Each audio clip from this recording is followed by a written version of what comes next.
Internautas da TV 247, eu sou Daiane Santos, estou tentando me achar aqui, que hoje a correria está grande, a gente está tentando dar conta de tudo que está acontecendo aí no mundo, né, na realidade nossa, e tentando absorver tudo que está acontecendo. Vamos dar início aqui um importante programa que a gente tem aqui, tem uma audiência enorme, justamente porque busca trazer esses elementos de análise dentro de uma conjuntura tão complexa e tão cheia de ações, movimentos, né, um xadrez que se movimenta a cada dia de forma diferente, e a gente precisa estar de olho em tudo isso para entender o que pode ser feito, quais são os caminhos diante de ameaças à nossa democracia, as ameaças aos direitos dos trabalhadores, à liberdade de imprensa, enfim, é tudo isso que a gente vem sentindo aí desde o golpe, particularmente com mais força, de 2016. Vamos começar aqui a nossa análise com o Rui Costa Pimenta. Rui, tudo bem? Está numa xicrinha aí,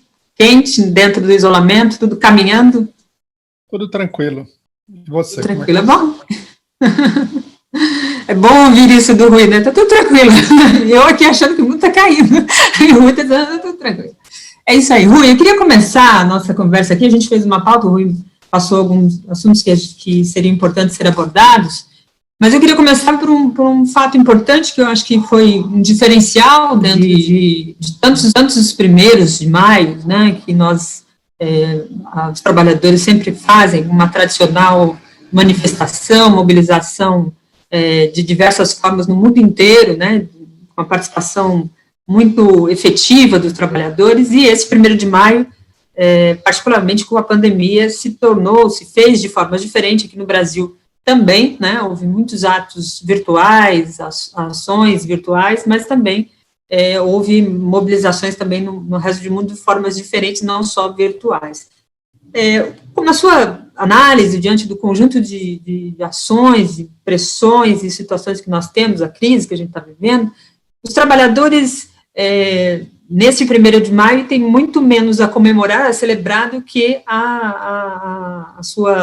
suas conquistas, né? Isso no mundo inteiro, né, Rui? De fato, o 1º de maio não foi um 1º de maio de celebração de nada, né? Porque a situação dos trabalhadores, ela é extremamente crítica nesse momento aqui, porque todo o peso da crise econômica que foi aprofundada pelo coronavírus está sendo jogado sobre as costas dos trabalhadores. Inclusive no Brasil, o que nós temos visto sistematicamente é que a burguesia, né, no Congresso Nacional, no governo, nos governos estaduais, eles estão inclusive aproveitando a crise do coronavírus, a paralisia política que isso daí provoca, para atacar ainda mais os trabalhadores, né?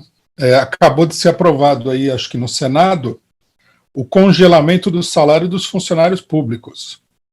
Quer dizer, enquanto o governo dá mais de 1 trilhão para os banqueiros, os funcionários públicos são chamados a pagar essa conta com congelamento salarial num momento crítico para toda a população brasileira. Então, o 1º de maio ele se dá, primeiramente, nessa situação, né, e por esse motivo ele tem um caráter importante, ou deveria ter tido um caráter muito importante. Uma segunda questão, que eu acho que é significativa do 1º de maio, muita gente não leva em consideração, principalmente aqueles que não atuam diretamente no movimento operário, no movimento sindical, é que o 1º de maio tem uma importância muito grande para a política nacional, né? Apesar dele não ter tido um grande destaque na imprensa, e nem mesmo na imprensa de esquerda em geral, o 1º de maio ele serve para definir uma série de questões-chave da atuação da esquerda, de organizações muito grandes como a CUT, na situação política, né? E foi isso que a gente viu no 1º de maio, porque o 1º de maio ele meio que consolidou uma política que vem sendo propagandeada há muito tempo, né, que é a política da chamada Frente Ampla. Porque pela primeira vez para a CUT, né, a Força Sindical, não. Mas a CUT chamou para participar do 1º de maio, num 1º de maio meio abstrato, que foi feito via internet, não foi a CUT que chamou, mas o conjunto, né, das forças políticas aí chamaram o FHC, que é uma barbaridade, né, um homem que é responsável provavelmente pelos maiores ataques que os trabalhadores já sofreram até hoje. Foi convidado o Rodrigo Maia, que acabou não comparecendo, o Alcolumbre, que também não foi, né? Havia-se feito um convite ao Dória e outro ao Witzel, que é absolutamente espantoso, mas esses também não compareceram. Quem se pronunciou aí foi o governador do Rio Grande do Sul, o Eduardo Leite, que mostrou bem o sentido da Frente Ampla, porque ele foi ao 1º de maio, dia de luta do trabalhador, para dizer que precisa acabar de vez com a CLT. Quer dizer, uma coisa verdadeiramente grotesca, né? Então, o 1º de maio foi marcado por essa situação, o 1º de maio oficial, digamos assim, que seria das grandes organizações sindicais. Rui, já tem bastante gente aqui comentando, daqui a pouco eu vou ler os comentários. E aproveitando essa leva do 1º de maio, a Virgínia Leite mandou um superchat aqui perguntando, Rui, o que você achou do discurso do Lula no 1º de maio? Pergunta aqui a Virgínia. Bom, eu não vi o discurso do Lula inteiro, né? Eu vi vários comentários que ele fez um discurso mais radical e tal. Mas eu acho o seguinte, que é um problema isso daí, porque você fazer um discurso radical no 1º de maio que está o FHC, a mensagem, ela como é que se diz? Ela vem completamente confusa, porque qual seria a política? Radicalizar ou fazer aliança com o FHC? Então, eu acho que o que foi dito no 1º de maio não tem muita importância, né? Tudo bem que nós sabemos que a situação não é tão simples assim, porque dentro da CUT, dentro do PT, e principalmente tendo em vista a aliança com grupos como a Força Sindical, né, que apoiou o golpe de 2016, acabam se fazendo compromissos aí que não eram a política original das pessoas que chamaram o 1º de maio. Eu, por exemplo, eu penso que o Lula, até por declarações anteriores dele, ele não ficou muito feliz com a presença do FHC, aceitou mais como uma situação de fato, né? Mas mesmo assim, independentemente das intenções e tudo mais, o fato objetivo é que, no 1º de maio, junto com o FHC, o que é dito ali tem pouca importância. Correto. Deixa eu ver aqui. Tem bastante gente comentando, já chegou alguns superchats. Eu queria engatar essa conversa, aproveitar, a gente vai tentar aqui abordar todos esses elementos e tal. Nós fizemos aqui no 247 uma live com algumas lideranças representantes dessas centrais, né, Rui, que participaram. E uma das questões que a gente apresentou ali, para que cada um falasse um pouco, era os trabalhadores, diante de uma crise tão profunda, com retirada de direitos e tantas outras ações que só prejudicam a classe trabalhadora, por que os trabalhadores ainda não foram para as ruas, né, para isolar ainda mais esse governo, o que faltava? Eu faço essa mesma pergunta para você, Rui, o que falta nesse momento? A gente tem um movimento sindical com várias vertentes, a gente chamou 5 ou 6 representantes, mas são mais centrais. Há uma divisão clara, ideológica, de posições, etc., e também, em alguns momentos, há convergências em relação a determinadas pautas. E isso é importante justamente porque existe essa divergência. O que você acha que falta para que essa consciência dos trabalhadores, que inclusive votaram no Bolsonaro, estão sofrendo as consequências desse governo? Primeiro, tem uma observação importante que é o seguinte. Essa diversidade dentro do movimento sindical é muito artificial. Na verdade, a divisão fundamental que existe aí é entre a CUT e as demais organizações chamadas centrais sindicais, né? Muita gente não sabe disso porque não acompanhou a evolução do movimento operário, mas a CUT foi formada rompendo com aquele sindicalismo que havia sido estabelecido pela ditadura militar em 1964, representando um novo tipo de sindicalismo, né, de um setor combativo, do setor que estava fazendo as greves, que estava lutando contra a ditadura e tudo mais. Então, essas centrais sindicais, elas são a permanência aí, tudo bem que em crise e tudo mais, né, em decomposição, desse sindicalismo da época da ditadura. Então, essa frente aí é um obstáculo à mobilização, né?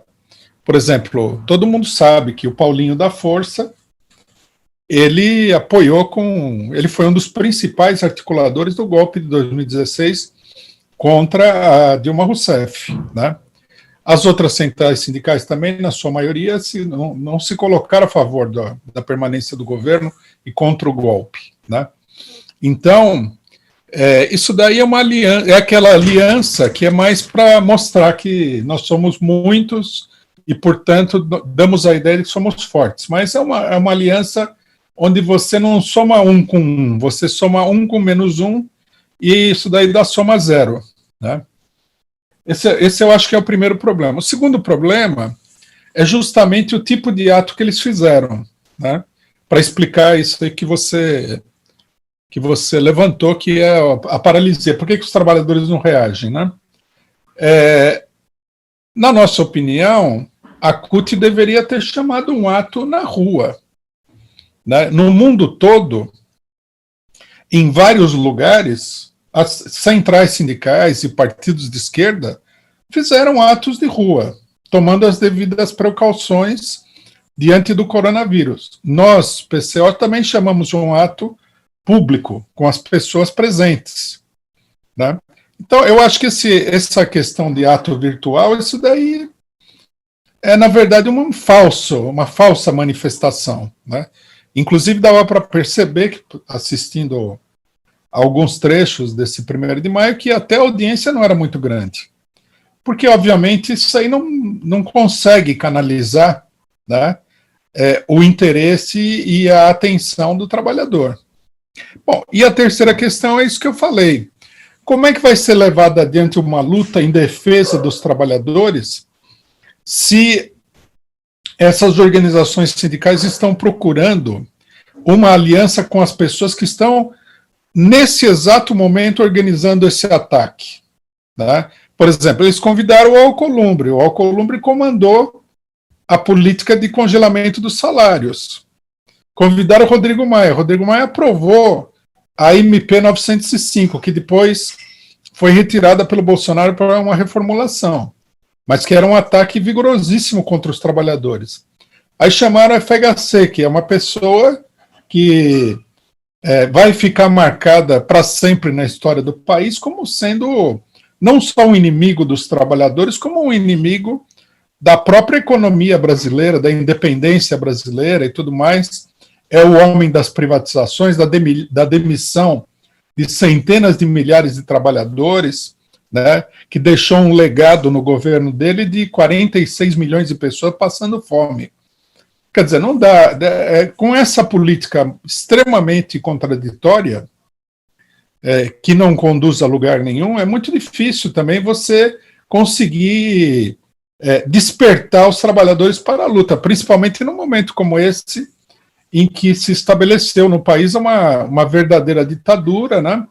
Você não pode, por exemplo, estão proibindo manifestações, estão falando em prender pessoas aí que saírem à rua, estabelecer um lockdown, tudo medidas antidemocráticas que os governos de direita estão aproveitando durante a crise. Aí, nessas condições, você nem faz um ato, nem vai à rua, nem chama os trabalhadores. É muito difícil também querer que os trabalhadores se mobilizem sem a participação das suas direções políticas e sindicais, sem as suas organizações que estão metidas numa política totalmente confusa. Correto. Rui, tem bastante comentários aqui, tem os bolsominions tradicionais, tem uma pessoa aqui que, pelo jeito, mandou um superchat aqui fazendo perguntas em relação aí à vida orgânica, né, do PCO. Eu peço para ela se dirigir ao próprio PCO, não vou tratar disso aqui, apesar dela ter mandado o superchat, agradeço a colaboração dela aqui. Nos comentários, tem bastante gente falando aqui sobre o 1º de maio, né, a Simone Souza manda boa tarde aqui para a gente, a Ana Cláudia Garcia, só o Rui para alegrar um pouco o meu isolamento, tá difícil o isolamento mesmo, viu, Ana? Verônica Vidal aqui manda boa tarde, sempre aqui nas nossas transmissões, obrigada, Verônica. O Rodrigo Pedro mandou um superchat dizendo, tem vários robôs comandados por um tal de, aí ele diz aqui o nome da pessoa, ofendendo, enfim, ele destaca que é hora da gente fazer aqui a moderação para funcionar e excluir as pessoas. A gente tem tentado aqui, na medida do possível, fazer essas moderações, mas as pessoas têm o direito de se manifestar, se colocar dentro daquilo que está dentro do limite. Eu vou dar uma vasculhada aqui, se tiver ofensas diretas e pessoais, a gente vai excluindo, pode deixar aqui, que na medida da mediação do programa a gente vai tentando fazer isso. Cultura e Companhia mandou superchat aqui, obrigada. Depois ele mandou uma segunda, esse perfil Cultura e Companhia, dizendo, a TV 24 divulgou o discurso de 1º de maio do Lula. E pode divulgar o discurso do Rui também, e ele agradece aqui já antecipadamente. Claro, a gente sempre, o Rui está aqui no nosso canal sempre, além das entrevistas nas terças, no site a gente também divulga, nem sei se o seu discurso em relação ao 1º de maio entrou, se não tiver, depois me manda, a gente publica lá também, porque é sempre válido aqui, o Rui sempre contribui bastante com o debate. Tem aqui, deixa eu ver, o André Games, ele bota, Rui, explique por que os empresários brasileiros preferem perder dinheiro com o Bolsonaro do que ganhar com o Lula, indaga ele aqui no comentário. O que você acha disso, Rui? É isso mesmo? Não é bem assim, não. Quando os empresários, logicamente, que eles ganham dinheiro, em geral, em todos os governos. A não ser que você tenha um governo que seja um governo totalmente contra a burguesia, que ataque a propriedade privada e tudo mais, a burguesia controla as instituições e ela sempre ganha dinheiro. E está ganhando dinheiro com o Bolsonaro também. Isso daí é muito claro. A mudança do Lula para o Bolsonaro, ela se deve a que a classe capitalista de conjunto, principalmente os seus setores superiores, entenderam que era necessário um ataque mais profundo às condições de vida dos trabalhadores.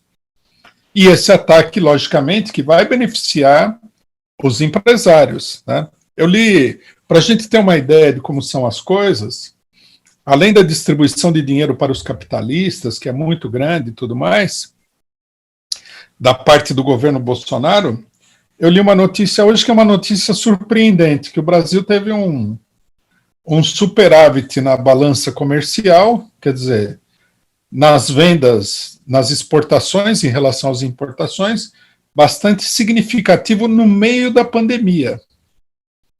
Por quê? Porque, na realidade, o Bolsonaro comanda uma operação do conjunto da burguesia para fazer os trabalhadores trabalharem e produzirem para exportação, que não é de forma nenhuma uma questão essencial, no meio da pandemia, correndo o risco da própria vida.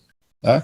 Então, quer dizer, isso aí mostra que o governo Bolsonaro ele atua bastante bem para os capitalistas.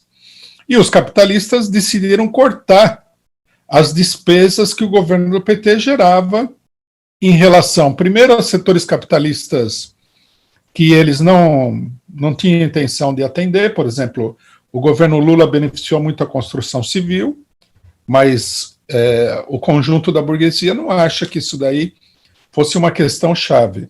E depois tem as despesas com os programas sociais, que eles cortaram. A mudança de governo responde a essas necessidades econômicas da própria burguesia. Se a burguesia estivesse ganhando mais com o Lula e menos com o Bolsonaro, logicamente que precisaria haver um motivo muito específico, né?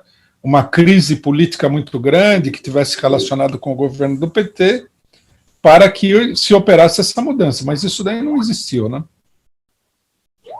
Verdade.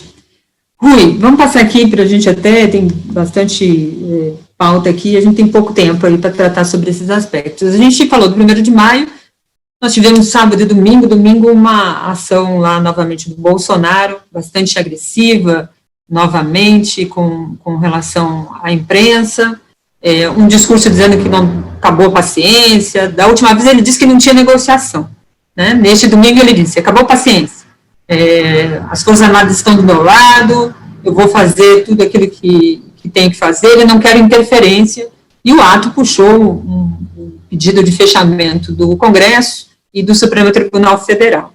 A partir daí, o domingo foi daquele jeito, né? Reações de alguns setores, principalmente dos ministros do Supremo, condenando a agressão, particularmente aos jornalistas que estavam lá cobrindo o ato em frente ao Planalto, e, fora isso, algumas reações um pouco mais fortes por parte da oposição, por parte do presidente da ordem, mas tudo com muita cautela ainda, e demonstrando que o Bolsonaro continua fazendo esse esgarçamento ali, ele vai puxando a corda, apertando mais, e fica nas notas de condenação, nos comentários de condenação. O que você acha como é que você avalia esse ato, essa iniciativa do Bolsonaro, essa ação do Bolsonaro, e também a repercussão que teve junto às Forças Armadas? Muito se fala que os líderes das Forças Armadas, generais e tal, não apoiam a questão quando o Bolsonaro diz em relação à democracia, mas concordam em relação às críticas que faz ao Supremo por conta das interferências nas nomeações, etc., que rolaram por aí. Você acha que é isso mesmo? Está tudo nesse campo? O que mais me chamou a atenção nessa etapa de crise aqui é a enorme vantagem política do próprio Bolsonaro. E a impotência dos setores da burguesia que querem controlar o Bolsonaro. Isso aí me chamou muito a atenção e é um fato, analisado assim, é de extrema gravidade a situação, né? Veja-se que o Bolsonaro falou, as Forças Armadas estão do meu lado, numa política determinada. Ele deixou claro que política que é essa. Ele fala em independência dos poderes, né? Vamos explicar o que ele quer com essa independência dos poderes. Mas o fato que chamou a atenção é que as Forças Armadas não negaram isso daí. Os representantes das Forças Armadas não negaram. A imprensa capitalista, a imprensa golpista, ela procurou mostrar que não, que os militares falaram que estão do lado da lei, da ordem, da Constituição e tudo mais. Na verdade, a declaração em favor da Constituição é puramente formal. Os militares sempre falam isso. Estamos ao lado da Constituição, respeitamos a Constituição. E aí eles apoiaram, né, e intervieram e atuaram decisivamente no golpe contra Dilma Rousseff com essas declarações. Então, nós temos que entender que é uma declaração para, digamos assim, para acalmar a situação, mas não vale nada como compromisso político dos militares, né? Quer dizer, a crise mostrou que o Bolsonaro tem, de fato, um apoio grande entre os comandantes militares. Eu vi que alguns jornais falaram assim, o Bolsonaro tem apoio dos generais reformados que estão no governo, que são amigos dele. Mas não é verdade. O atual ministro da Defesa recentemente foi comandante das Forças Armadas. O Vilas Boas, que continua interferindo nessa coisa, deu várias declarações a favor do Bolsonaro. E essas não são pessoas que são amigos do Bolsonaro que estão aí, né, aposentados simplesmente. São pessoas com influência dentro das Forças Armadas. O próprio Mourão tem influência, ele acabou de sair, né, do alto comando das Forças Armadas, do Exército, recentemente. Então, quer dizer, a falta de reação contra o Bolsonaro, não houve ninguém que falasse, não vamos admitir, o Bolsonaro não fala em nome do Exército, não houve nada disso.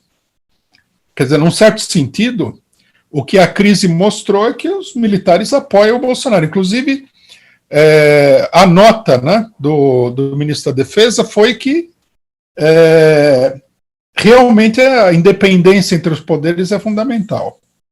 Bom, o que é esse caso da independência entre os poderes? Desde o começo do governo, vamos retomar algumas ideias que eu acho que são importantes para entender a crise. O Bolsonaro não era o candidato do conjunto da burguesia, principalmente não era o candidato do sistema político, né? Isso que o Bolsonaro chama de velha política, que são os partidos do Centrão, etc. e tal. Eles foram obrigados a aceitar o Bolsonaro porque a política deles entrou em crise. O governo Temer foi um fracasso total, o golpe polarizou a situação no país, né? E arrastou uma parte da população para a esquerda e uma parte da população para o bolsonarismo, a extrema-direita. E eles ficaram num vazio político muito grande. Então, eles foram obrigados a aceitar e apoiar o Bolsonaro. Bom, apesar deles terem apoiado o Bolsonaro, eles procuraram exercer um controle muito... Procuraram não, eles continuam procurando exercer um controle muito grande sobre o Bolsonaro. Quer dizer, podar iniciativas dele que eles acham que são ou perigosas de um ponto de vista político, ou que eles não concordam, etc. e tal. E principalmente no terreno econômico, colocar o Bolsonaro na linha para que a política do Guedes vá em frente, né? Tanto que o Bolsonaro falou, né, ensaiou a exoneração do Guedes, mas acabou não levando adiante. Então, o governo Bolsonaro se caracterizou por essa queda de braço. O Bolsonaro tenta levar adiante a política dele e os setores mais tradicionais da burguesia procuram evitar que ele leve adiante essa política na sua plenitude. Então, o protesto do Bolsonaro, ele vem no sentido de que é preciso limitar o poder das instituições para coibir, né, aqueles atos que o Bolsonaro quer fazer. O objetivo dele é ter um governo que seja o mais independente possível do Congresso e do STF.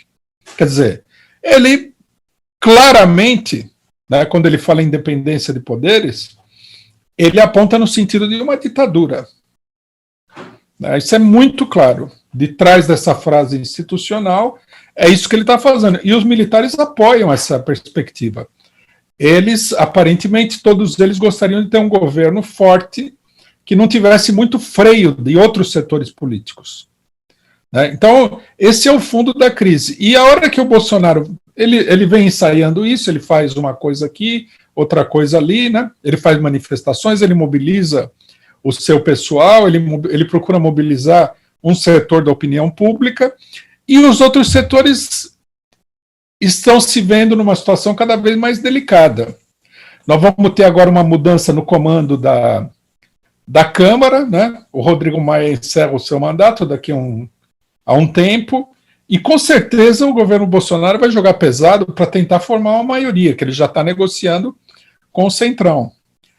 Então é isso. E as chamadas instituições e a chamada burguesia civilizada, que é a direita que deu o golpe de Estado em 2016, não está se saindo muito bem em controlar o Bolsonaro.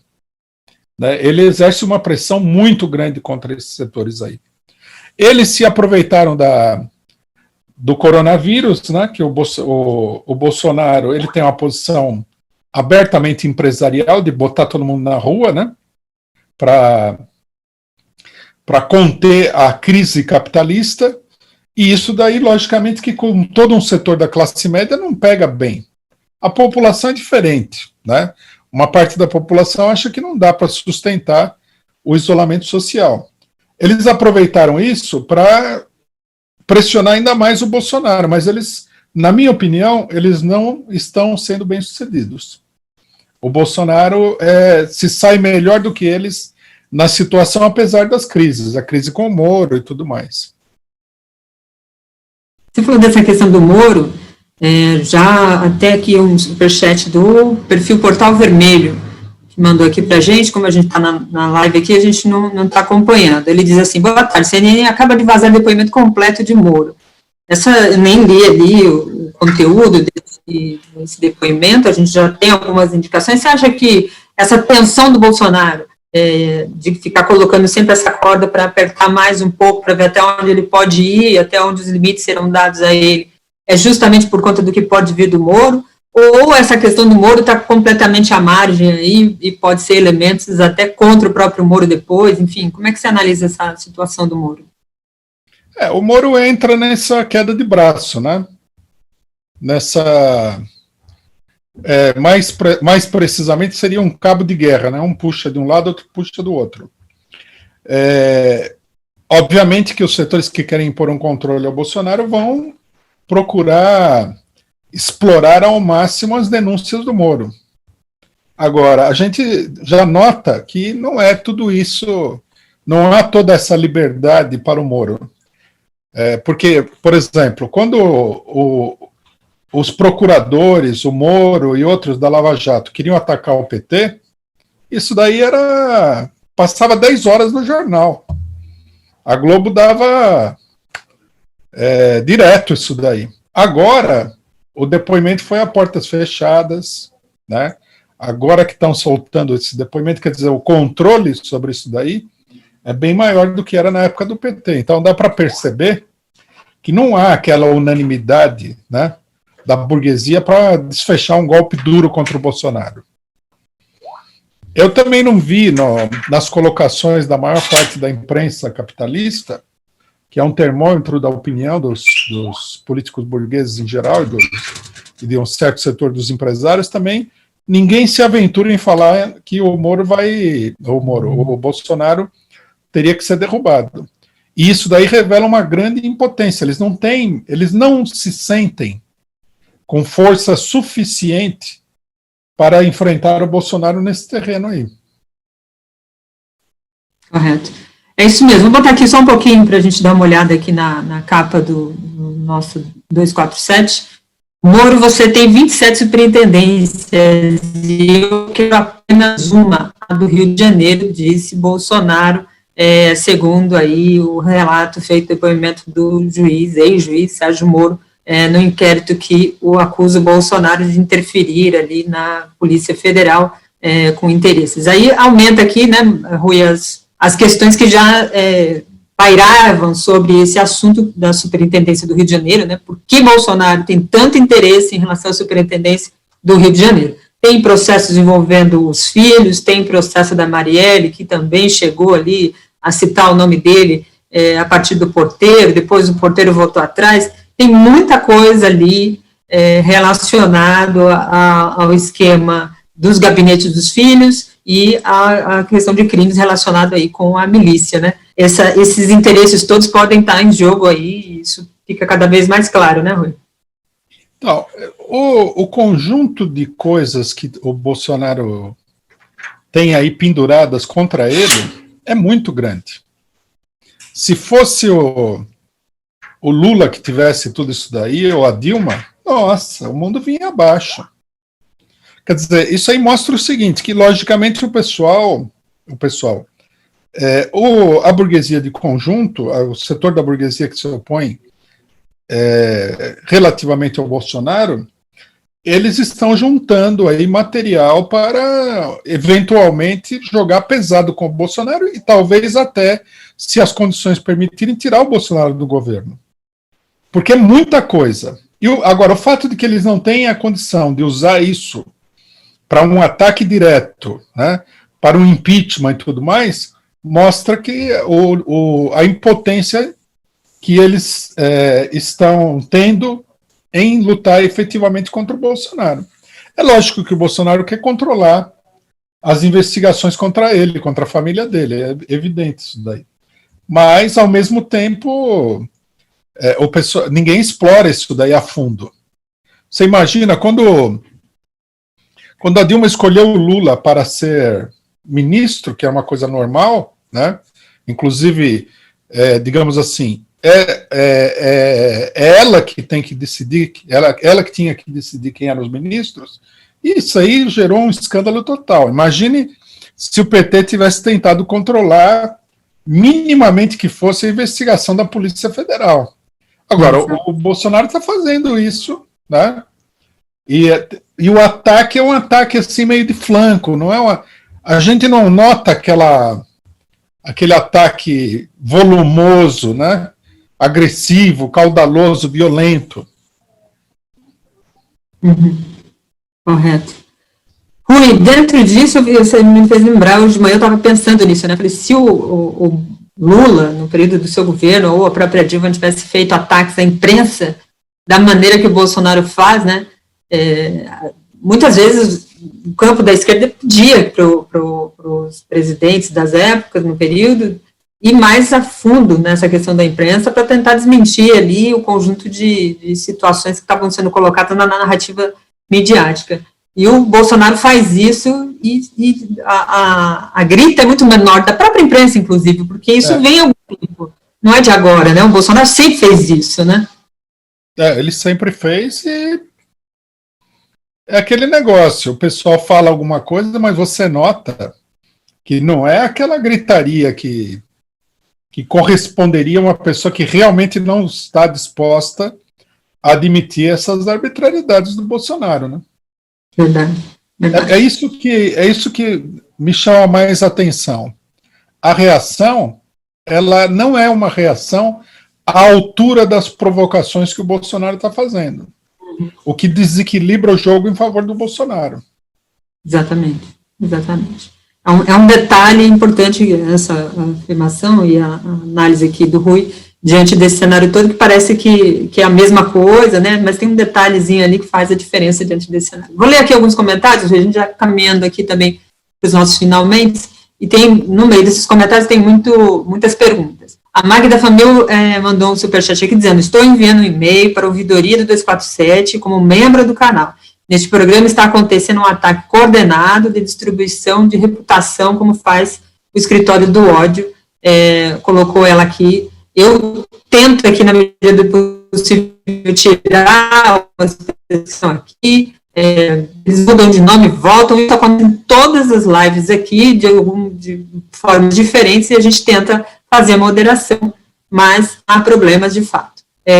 Tem aqui a Albetista Moreira, ela fala: não tem oposição, só o PCO, nem parlamentar. Os senadores do PT votaram com o Guedes, congelando os salários dos servidores por 18 meses, até o Paulo Paim, em nome de socorro aos estados. Vergonha, comenta aqui a Albetisa no seu superchat. A Virgínia Leite diz: Rui, os fascistas estão armados.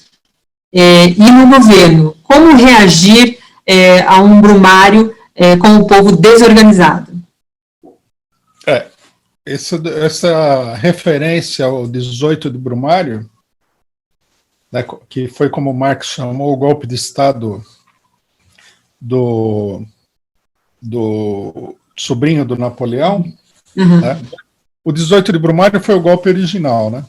Então, Marx ironicamente falou: 18 de Brumário de Luiz Bonaparte. Ela é oportuna, porque o que o Bolsonaro está procurando é isso daí. Se ele, num dado momento, tiver as condições, ele vai fazer isso daí. O grande problema está justamente, não com a oposição. A oposição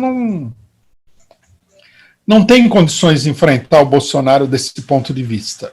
E não tem condições, e também, muito claramente, não pretende enfrentar o Bolsonaro dessa forma. O problema estaria com a mobilização popular. Para impedir o avanço do Bolsonaro efetivamente, só a mobilização popular.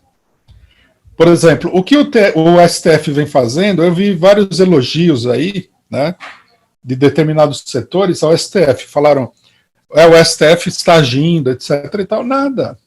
O STF só pegou algumas coisas mais chamativas e agiu contra o Bolsonaro, e o Bolsonaro reagiu agressivamente.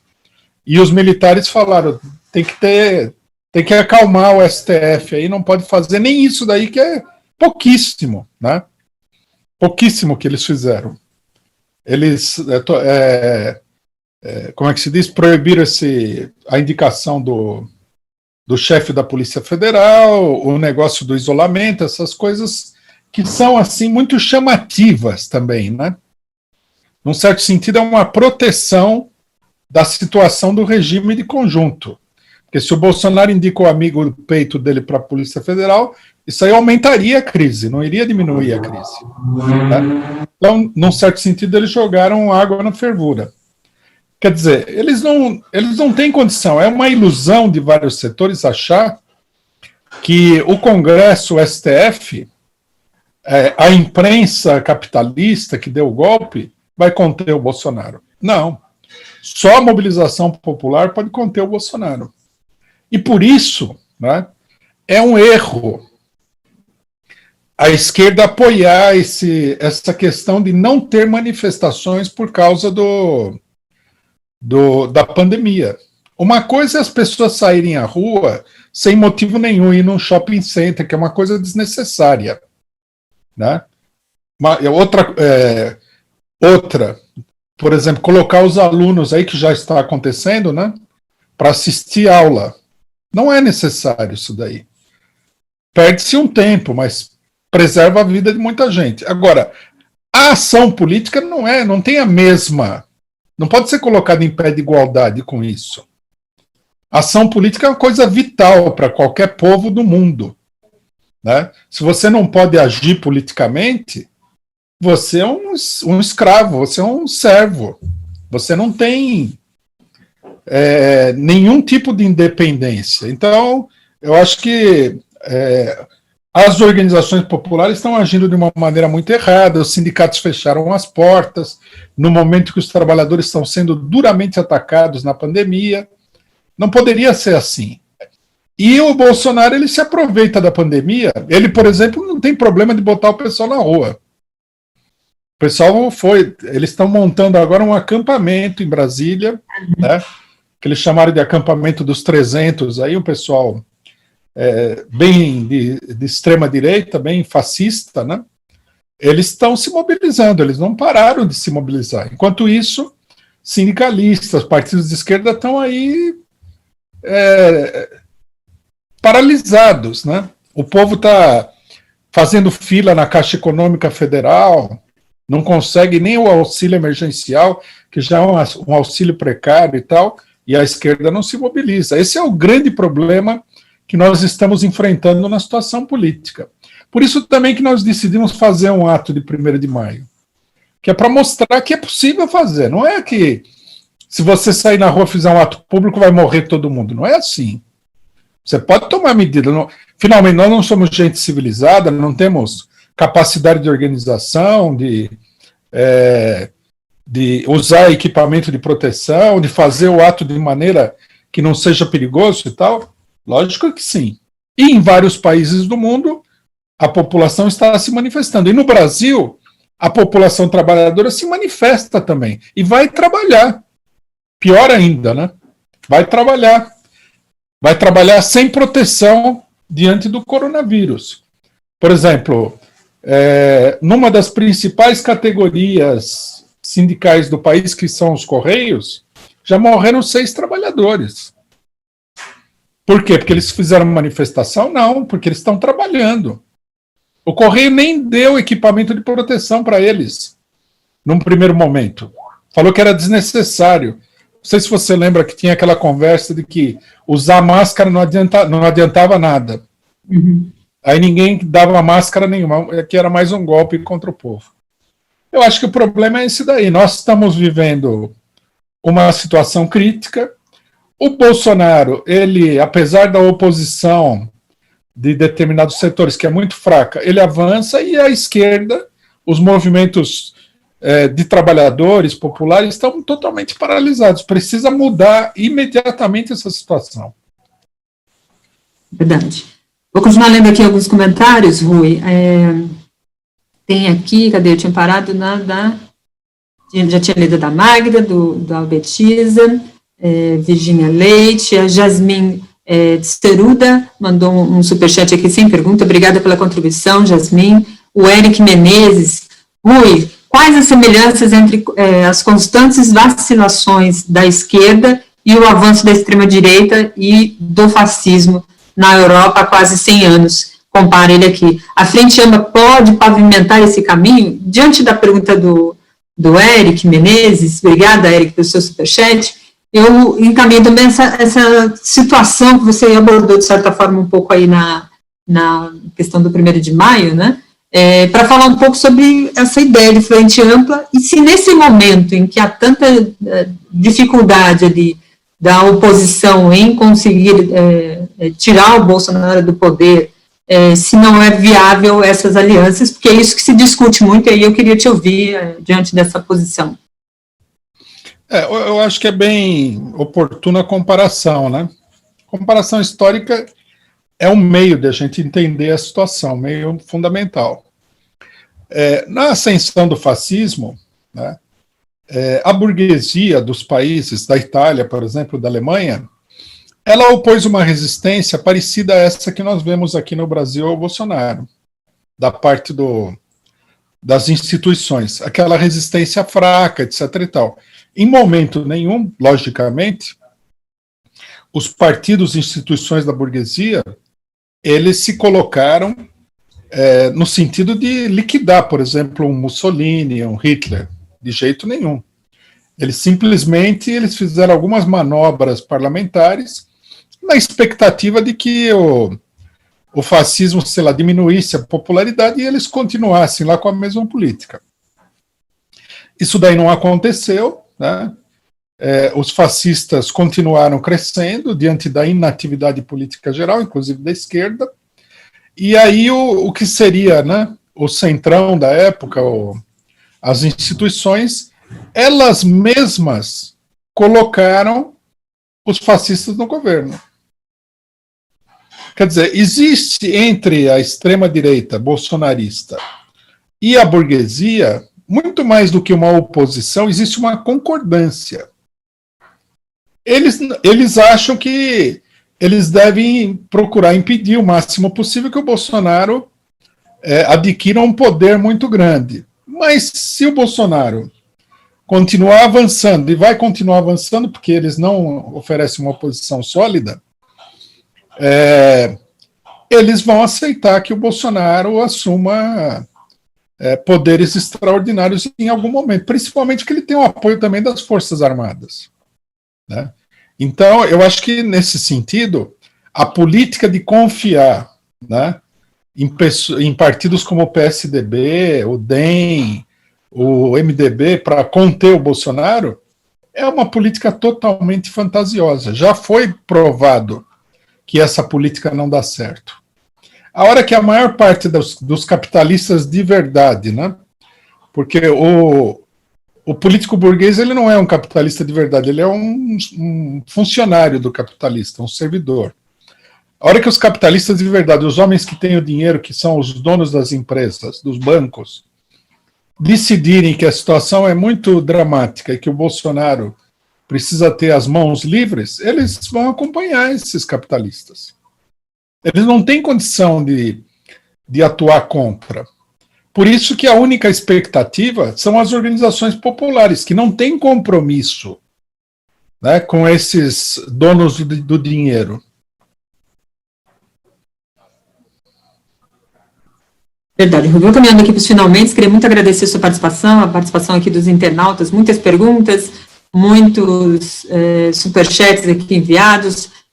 O perfil Gui mandou aqui, tem dificuldade de entender os interesses militares na direita, seria por alta classe média ou apenas por ideologia anti-esquerda? Acho que tem as duas coisas, né, Rui, dentro dessa situação aqui. A Suzana Novaes falou assim, deixa o gado aumentar a audiência. Eu sou a favor dessa tese da Suzana Novaes. Eles aqui adoram ficar atacando, é isso que eles fazem, mas eles vêm aqui e aumentam a nossa audiência, a audiência do Rui, e como disse aqui alguns internautas, se acabou, se não existe, se não vale nada, por que incomoda tanto, né? O pessoal aqui o PCO é sempre atacado aqui, mas o pessoal vem para ficar retrucando. Então, porque fala que o PCO acabou? Tem um pessoal que diz que o pessoal acabou. Aí teve um internauta que falou assim, acabou porque está te incomodando tanto. Foi um dos comentários aqui, nossos internautas. É uma doce ilusão dos direitistas. Esse é o desejo de alguns, tanto do PCO como da esquerda, como um todo, né? Mas estamos aí resistentes e os trabalhadores também estarão sempre aí para manter a linha de fronte aqui, sempre tenta e alerta diante dessas ameaças todas. Rui, muito obrigada pela sua pela sua análise de hoje. Obrigada a todos que participaram aqui com a gente. Semana que vem o Rui está aqui de volta para mais uma tentativa aqui de juntar esse complexo mundo que a gente está vivendo atualmente. Obrigada, Rui. Bom isolamento. Obrigado a você. Até Valeu. Tchau, tchau, gente. A gente vai ter Léo ao quadrado agora, geralmente às 18, mas agora às 17.